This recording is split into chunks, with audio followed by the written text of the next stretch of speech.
జై శ్రీమన్నారాయణ. నేను మీ icon astrologer Gattupalli Suresh Babu.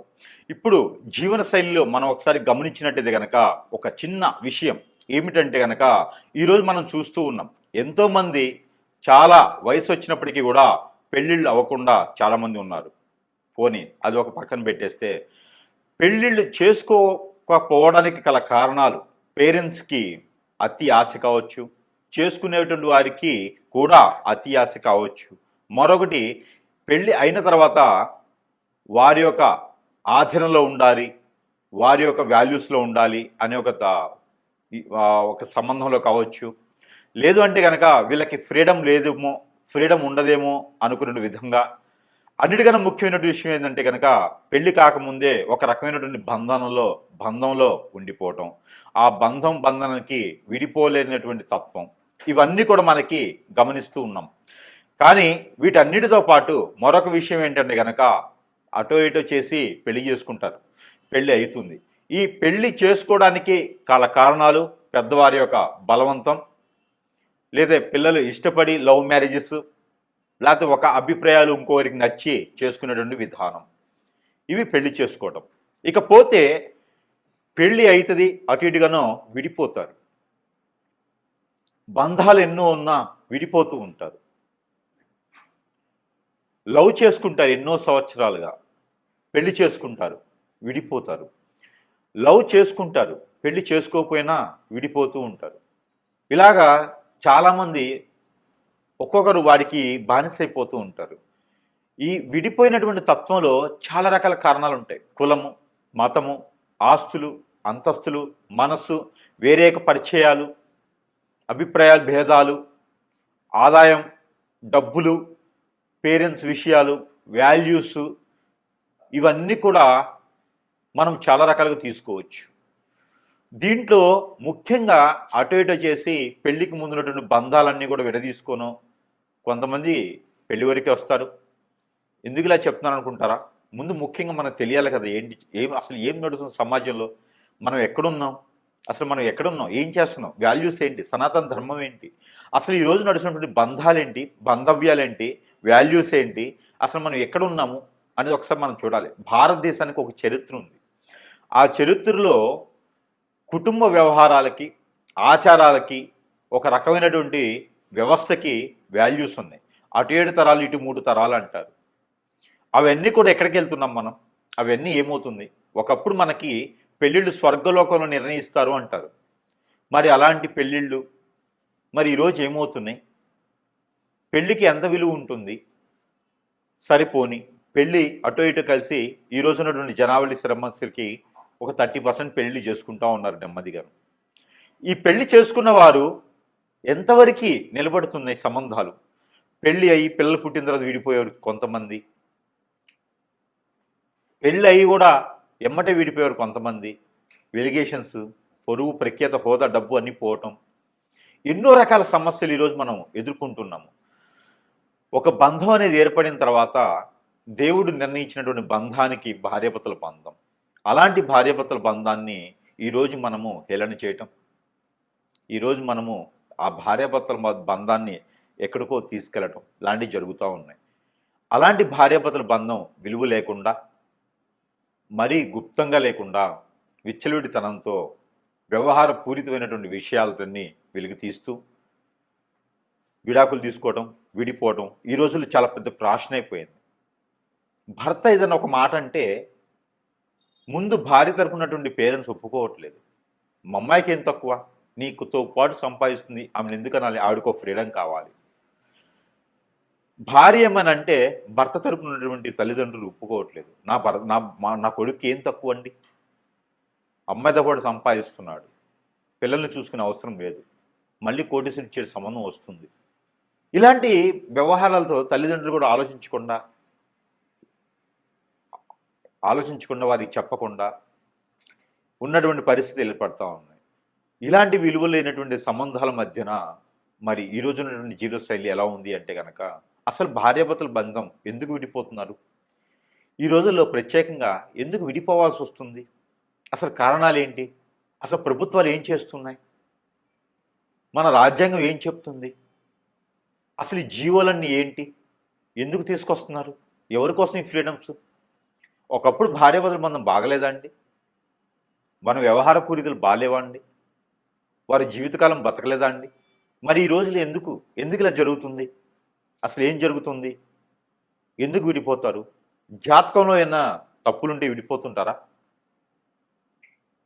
అలానే వీరి యొక్క నక్షత్ర ప్రకారంగా కంఫర్టబిలిటీ లేకపోతే విడిపోతూ ఉంటారా? వీరికి కంఫర్టబిలిటీ సెట్ అవ్వకపోతే విడిపోతారా? లేదా వేరే సంబంధాలు ఏమైనా ఉంటే విడిపోతారా? అసలు ఏ గ్రహము ఏ స్థానంలో ఉంటే ఇలాంటివి జరుగుతూ ఉంటాయి? ఒక్కసారి మనం ఆస్ట్రాలజీ పరంగా కొంత గుప్తంగా విషయాన్ని తెలుసుకునే ప్రయత్నం అయితే మనం చేద్దాము. దాంట్లో ముఖ్యంగా ఈ యొక్క ద్వాదశ రాశుల వారు పెళ్లి చేసుకున్న తర్వాత ఎందుకు విడిపోతారు? అసలు విడిపోయేటువంటి సందర్భం ఏమొస్తుంది? ఏ గ్రహం ఏ స్థానంలో ఉంటేనో, ఏ దశంత దశలు నడిస్తేనో, కంఫర్టబిలిటీ లేకపోతేనో, లవ్ మ్యారేజ్ వలన, పెద్దల విషయాల వలన అసలు ఎందుకు విడిపోయేటువంటి తత్వం ఎందుకు వస్తుందనే దాని గురించి ఒక్కొక్కసారి రాశి ప్రకారంగా మనం గమనించినట్టయితే కనుక మనకి మరి అలానే మనకి ద్వాదశ రాశుల్లో ఒకటి మేషరాశి.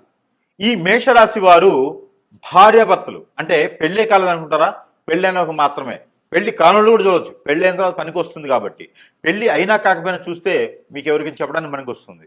ఎట్లయినా సరే ప్రతి ఒక్కరు చూడొచ్చు వీడియోని, ఎందుకంటే ఇది మోటివేషనే కాదు, ఇది మీ జీవితంలో జరిగేటువంటి విషయం కాబట్టి. ఎవరికైనా సిగరెట్ అలవాటు ఉందా? ఇది ఓకే, తర్వాత మాట్లాడుకుందాం. అయితే ఈ సిగరెట్ అలవాటు ఉన్నా, ప్యాకెట్ అలవాటు ఉన్నా, గుర్రాల పందాల అలవాటు ఉన్నా, బెట్టింగ్ల అలవాటు ఉన్నా ఇది వేరే విషయం. ఇది జీవితం నాశనం అవుతుంది, బొగ్గు పాలవుతుంది, దుర్బతి పాలవుతుంది, వాడికి వాడే పోతాడు. కాకపోతే దీనికన్నా ప్రమాదకరమైన ఉంది, అదే పెళ్ళి. ఈ పెళ్లి చేసుకుంటే ఎవడైనా నాశనం అయిపోవాల్సిందే అనేటువంటి నినాశంలో ఉన్నారా? పెళ్ళి అయితే నాశనం ఎప్పుడు కారండి. మీ జీవితంలో జాతకంలో ఏదైనా బాగాలేదంటే పెళ్లి చేసుకుంటే బాగుండేది అని చెప్తారు మన పెద్దలు. ఎందుకంటే తెలుసా, మన జాతకంలో అన్నీ బాగుండాలని ఏం లేదు కదా. అదే భార్య అనేది వస్తే ఆ భార్య అనేది వస్తే ఏం కాదు, భార్య అనేది వస్తే కట్ చేసి మళ్ళీ వేసుకోండి. భార్య అనేది వస్తే మనకి జీవితంలో మన జాతకం బాగలేకున్నా ఆవిడ జాతకంతో పోలిస్తే ఏమైనా బాగుంటుందేమో, అట్లా కూడా బాగాలేదంటే పిల్లలు పుడితే బాగుంటుంది. ఇవన్నీ కూడా మనం వింటూ ఉంటాం, మన పెద్దలు చెప్తూ ఉంటారు. ఈ రోజుల్లో అవన్నీ మూఢనమ్మకాలు. మరి చేతబడి ప్రణాళిక చేయించడానికి మూఢనమ్మకాలు లేవు మనకి. భార్యాభర్తల బంధంలో మాట్లాడటానికి, వినటానికి, ఆచరించడానికి మాత్రం మూఢనమ్మకాలు అంటారు మన పెద్దలు. మనకి ఇప్పుడు నడుస్తున్న జనరేషన్ ఇది. కాబట్టి మూఢనమ్మకాలు ఏం లేవు, అన్ని నమ్మకాలే, అన్నీ ఉన్నాయి. తంత్రం ఎంత ఉందో మంత్రం ఎంత ఉంది, మంత్రం ఎంత ఉందో తంత్రం ఎంత ఉంది. కానీ ఇక్కడ విజయం ఏంటంటే కనుక ప్రతి ఒక్కరి జీవితంలో భార్య చాలా ఇంపార్టెంట్ అయిన రోల్, భర్త చాలా ఇంపార్టెంట్ అయిన పర్సన్. కాబట్టి ఇవన్నీ వాల్యూస్ కలిగినటువంటి విషయాలు కాబట్టి ప్రతి ఒక్కరు తప్పకుండా వినాల్సినటువంటి వీడియో అనేది.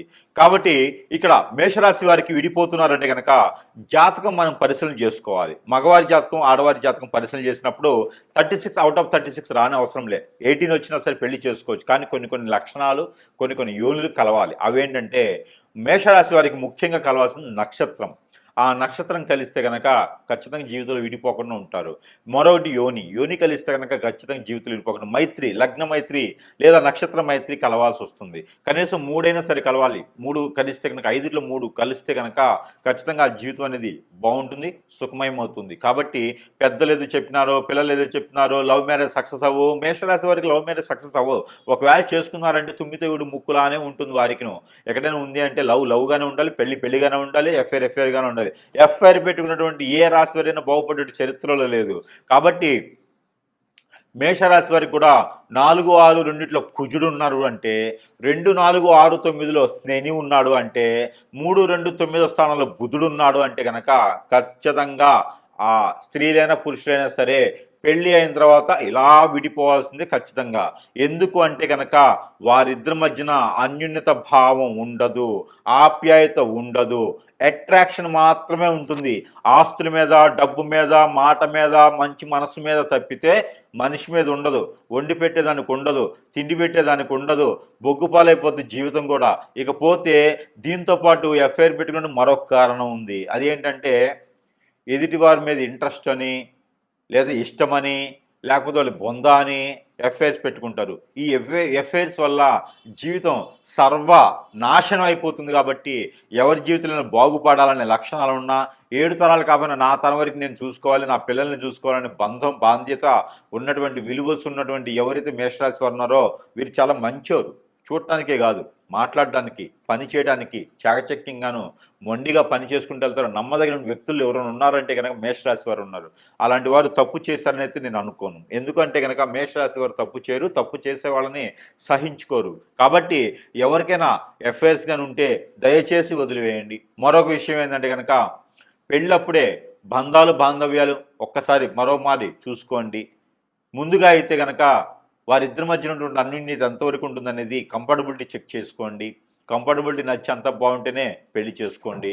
అలాగా ఒకవేళ కర్మ చాలక విడిపోయినారు, మనశ్శద్ధులు వచ్చినాయి, ఎవరో మధ్యలో రావడం వల్ల విడిపోయినారు అనుకుంటే వారు బాగుపడేదానికి మరి పరిహారాలు ఉన్నాయి, అవి చేసుకోండి.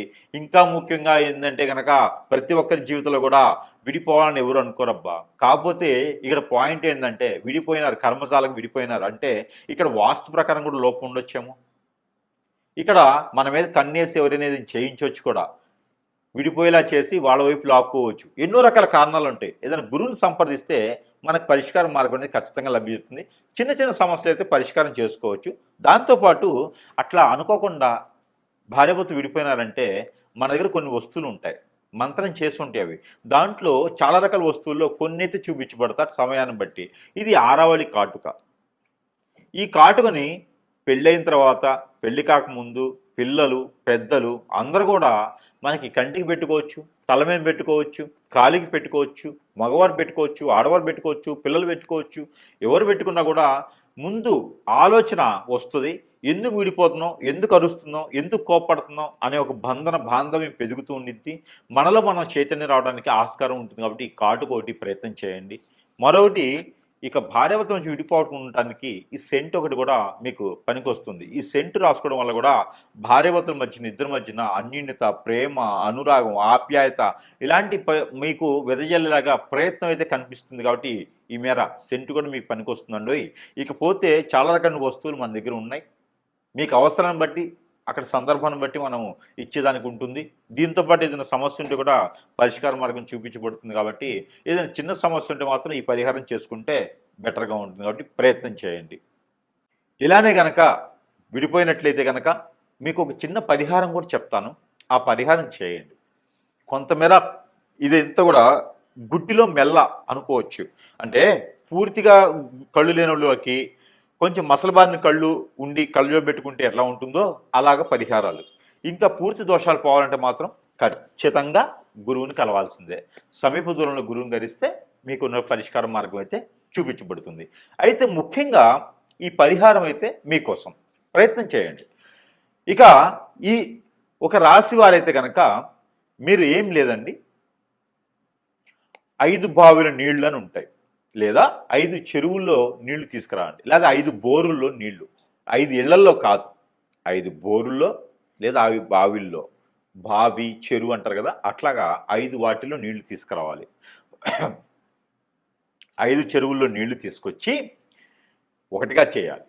ఒక దాంట్లో కలుపుకోవాలి. కలిపినటువంటి దాంట్లో కుంకుమ పువ్వు, పన్నీరు, జాజికాయ, జాపత్రి, అనాస పువ్వు, దాల్చిన చెక్క, మిరియాలు,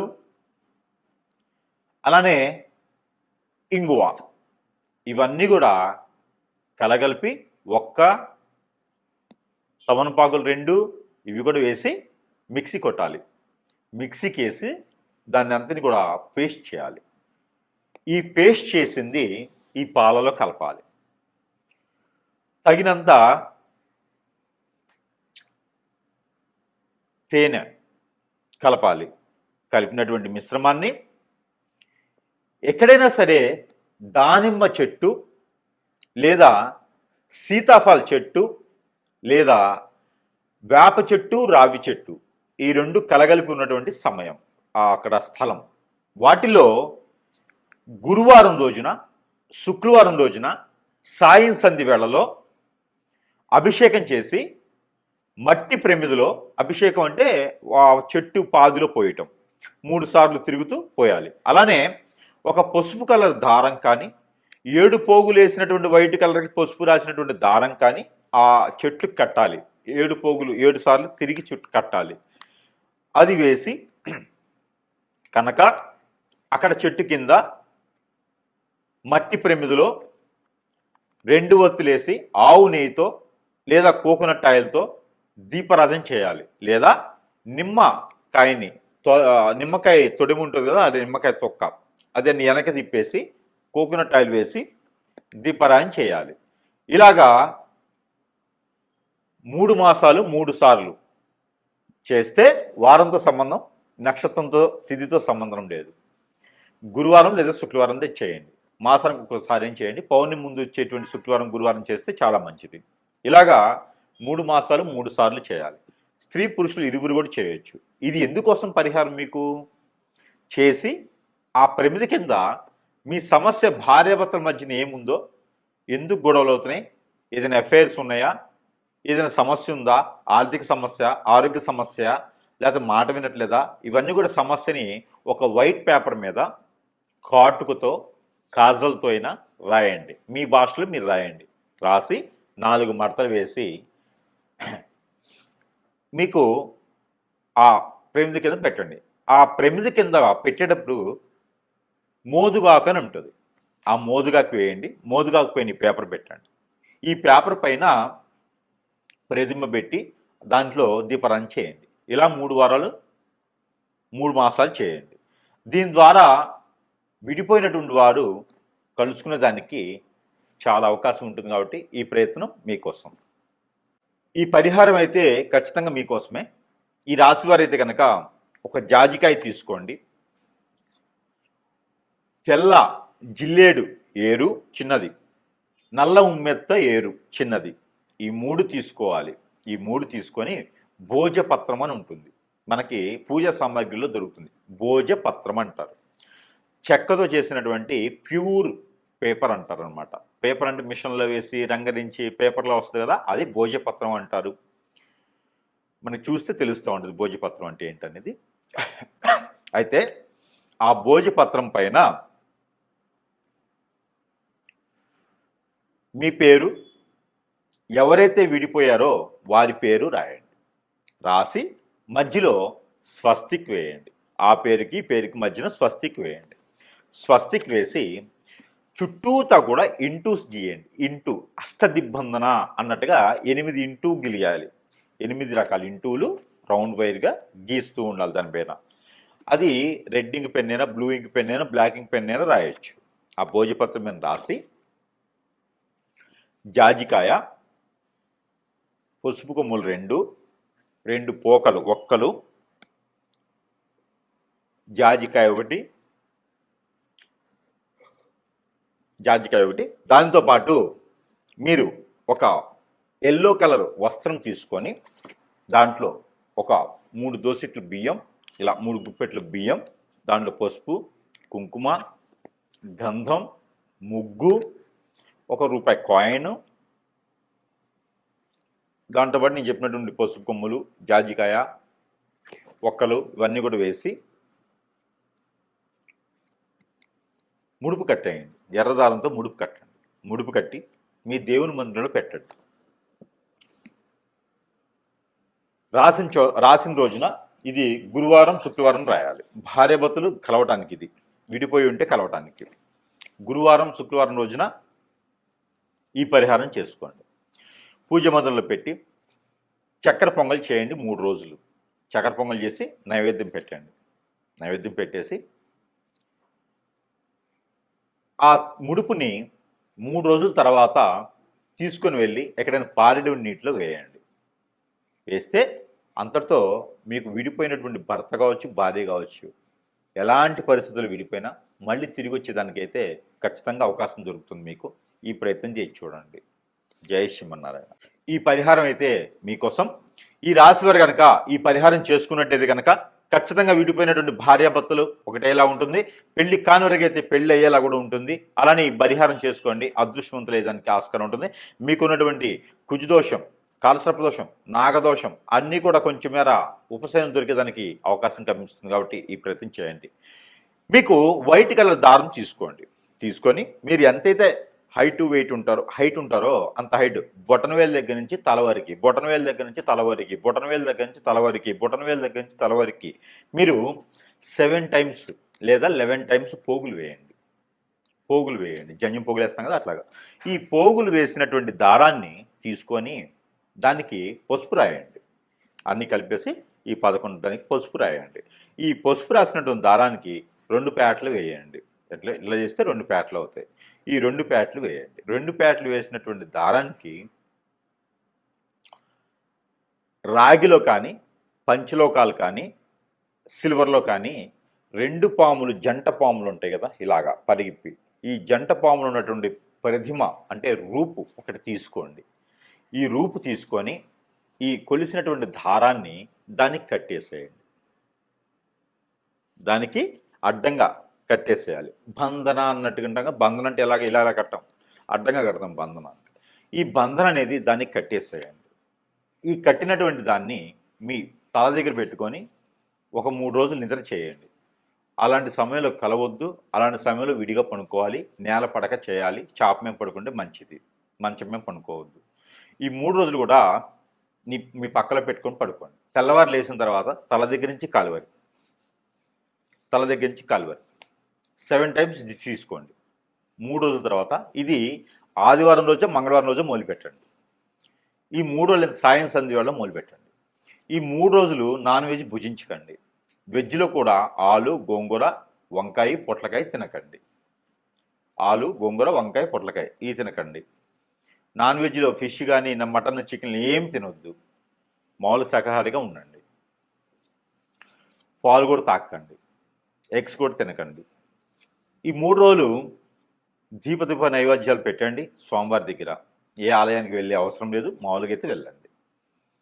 ఇక ఈ ప్రతిమ తీసుకెళ్ళి ఎక్కడైనా మీకు పారెడు నీరు ఉంటే అక్కడ ఒక కొబ్బరికాయ తీసుకొని వెళ్ళండి. ఆ కొబ్బరికాయ కొట్టేసి అక్కడే మీకు చెరువు దగ్గరగా కొబ్బరికాయ కొట్టేసి ఆ నీళ్లు తీసేసి ఆ 2 చిప్పల మధ్యలో ఈ పడగ ఏదైతే ఉందో రాగిది కానీ, పంచలోకాలు కానీ, సిల్వర్ కానీ తీసుకున్నటువంటి పడగ కట్టినటువంటి బంధనం కట్టేసి మీ దగ్గర పెట్టుకుని పడుకుంటారు కదా, ఆ పడగ తీసుకొని కట్టేసేయండి. కట్టేస్తారు కదా, ఆ కొబ్బరి చిప్ప లోపల పెట్టేసేయండి.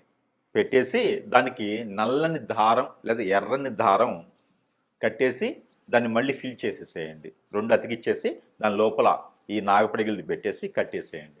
ఆ కట్టినటువంటి కొబ్బరికాయ పారెడు నీటిలో కానీ, నిలువున్నటువంటి కుంటలు వాటి ఉంటాయి కదా వాటిలో కానీ వేసేసేయండి. వేయటం ద్వారా మీకున్నటువంటి దిష్టి దోషాలే కాదు, కాలసర్పదోషం, నాగదోషమే కాదు, భార్యాభర్తలు విడిపోవడానికి ఎలాంటి సకల దోషాలు ఉన్నా కూడా ఇలా చిటికలో పరశాపంచలు అవుతాయి. ఈ ప్రయత్నం చేస్తే మీ భర్త మీ దగ్గరికి వస్తారు, మీ భార్య మీ దగ్గరికి వస్తుంది. ఈ రెమెడీకి మాత్రం గురువుగారికి ఎంత ఇచ్చినా తక్కువే. కాబట్టి ఈ పరిహారం చేసుకొని మళ్ళీ విడిపోయినటువంటి భార్యాభర్తలు కలుసుకోవాలనిగా మనస్ఫూర్తిగా కోరుకుంటూ ఉన్నాను. చిన్న జీవితం, బొగ్గుపాలు చేసుకోకండి. భార్యాభర్తలు ఎల్లకాలం కలుసుకునేలాగా ప్రయత్నం చేయండి. ఈ పరిహారం చేసుకొని అదృష్టవంతులు అవ్వండి. జై శ్రీమన్నారాయణ. ఈ పరిహారం ఈ రాశి వారు చేసుకున్నట్టయితే కనుక ఖచ్చితంగా మీకు విడిపోయినటువంటి భార్య మళ్ళీ రావాలని మనస్ఫూర్తిగా ఉందా, ఈ పరిహారం చేయండి. విడిపోయినటువంటి భర్త అతనే కావాలని మీకు అనిపిస్తే కనుక ఖచ్చితంగా ఈ పరిహారం చేయండి, వచ్చేస్తాడు. ఏమిటంటే ఒక రాగి పాత్ర తీసుకోండి. చెమ్ము, గ్లాసు, పాత్ర ఏదైనా తీసుకోండి. తీసుకొని దానిపైన మూత ఉంటుంది కదా, ఆ మూత కింద పెట్టండి. సింహద్వారానికి లోపల నుంచి బయటికి వస్తూ ఉంటే రైట్ సైడ్లో ఉండాలి. బయట నుంచి లోపలికి వెళ్తుంటే లెఫ్ట్ సైడ్లో ఉండాలి. గడప పక్కన ముందు అంటే మనం బయటికి వెళ్ళే దారిలో గడప పక్కన లోపల నుంచి బయటకు వస్తుంటే రైట్ సైడ్. కింద ప్లేట్ పెట్టి దానిపైన భోజపత్రం లేదా మోదుగాకు అంటారు కదా, మోదుగాకు వేయండి. మోదుగాకు పైన మూత పెట్టేసేయండి. చిన్న ఇట్లా పెట్టేసేయండి మూత ఎలికల. దాంట్లో పాత్ర, గ్లాసు, చెమ్ము ఏదో ఒకటి పెట్టేసి దాని లోపల నీళ్లు వేయండి. నీళ్లు వేసి దాంట్లో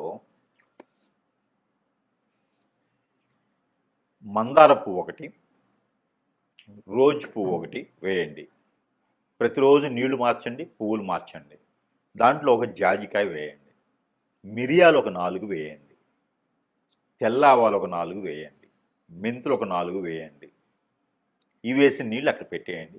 ప్రతిరోజు కూడా ఉదయించే సూర్యునికి నీళ్లు ఆర్జనివ్వండి. ఇది వేరు, ఇది వేరు, 2 చేయండి. ఈ 2 చేస్తూ నాగపడిగలు కానీ, మానసదేవి అమ్మవారు కానీ, సుబ్రహ్మణ్యేశ్వర స్వామివారు కానీ, పుట్ట దగ్గర కానీ, కుమారస్వామి, అయ్యప్పవారి స్వామి, ఇక్కడ ఈ ఆలయాల్లో మాత్రమే మీరు చలివిడి అంటే అందరికీ తెలుసా?